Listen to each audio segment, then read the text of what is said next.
তো গাইস দেখো তরকারিটা হয়ে গেছে।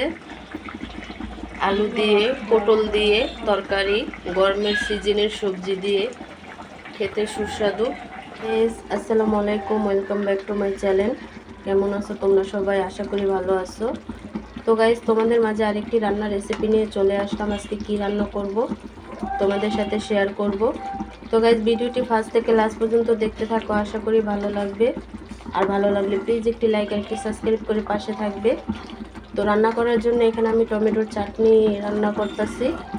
তো চাটনিটা হয়ে গেছে। তরকারি রান্না করার জন্য এখানে আমি মশলা কষিয়ে নেব, তেলের সাথে ভেজে নেব। মশলা কষানো হয়ে গেছে। এখানে আমি সবজি দিয়ে দিচ্ছি, সবজিটাকে খুব ভালোভাবে মশলার সাথে কষিয়ে নেব।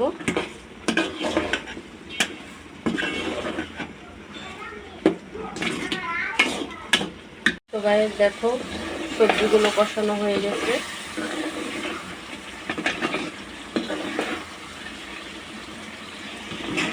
তো গাইস দেখো তরকারিটা হয়ে গেছে।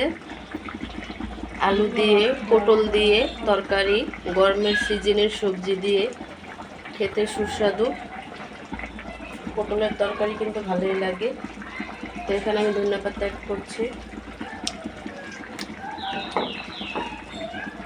তো গাইস আজকের রেসিপিটি কেমন লাগছে অবশ্যই কমেন্টে জানাবে।